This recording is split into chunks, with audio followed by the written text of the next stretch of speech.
The Lord be with you. and with your spirit. A reading from the Holy Gospel according to Matthew. Glory to you, O Lord.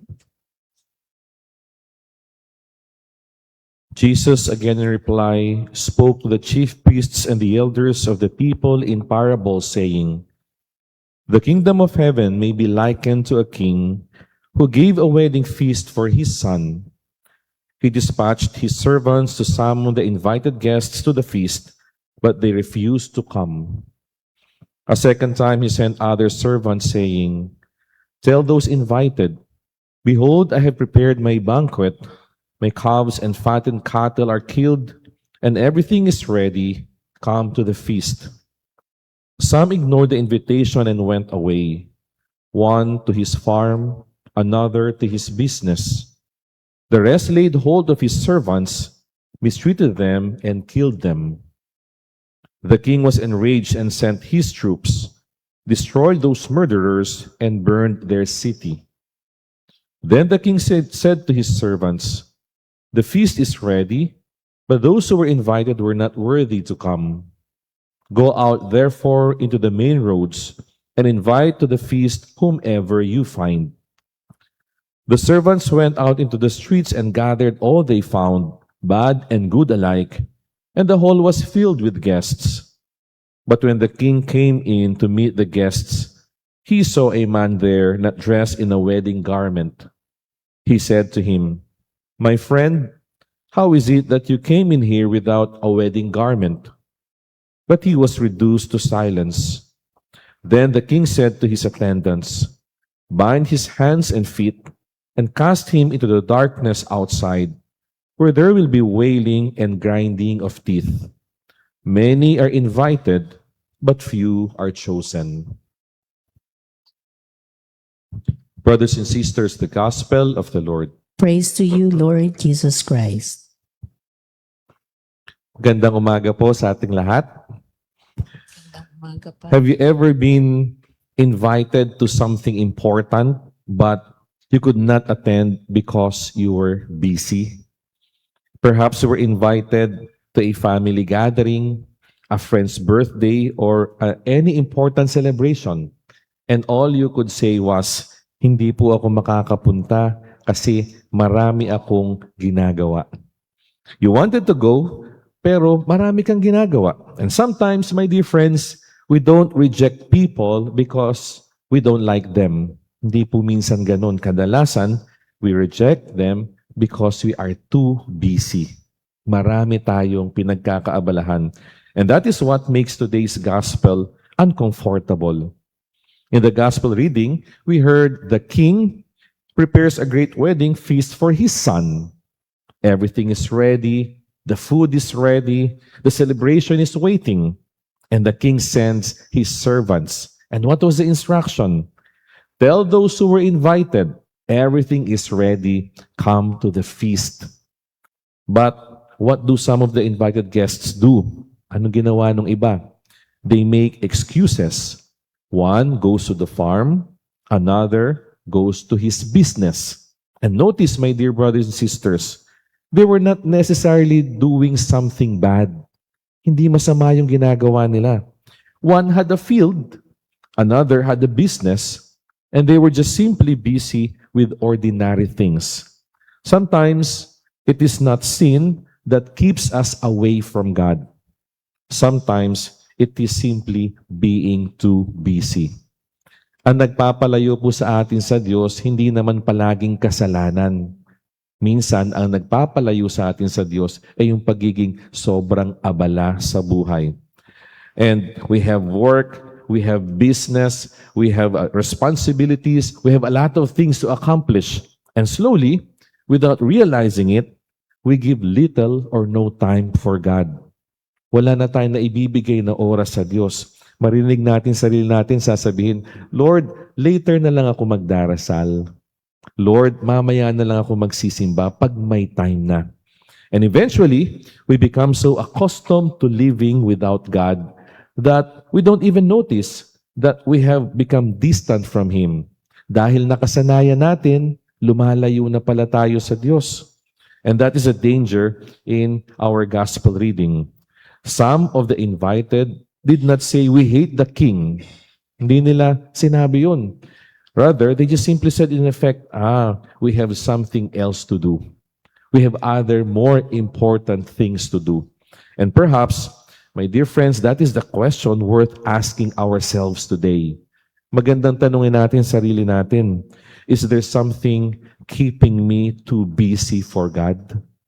Meron bang isang bagay sa buhay ko na masyado kong pinagkakaabalahan na nagiging hadlang na minsan sa aking ugnayan sa ating Diyos? It's not necessarily something sinful. Maybe it is something good. Work is good, family is good, business is good, even rest is good. But even good things can become dangerous when they take the place of God. Kapag sila na yung Diyos natin, nakakalimutan na ang totoong Diyos, nagiging delikado po yan. Because the problem is not that we have responsibilities. The problem is when our responsibilities become so important that God no longer has a place in our lives. Tulad po ng sinabi ko, mas importante yung mga responsibilidad kaysa sa Diyos. And this would connect us beautifully in our first reading.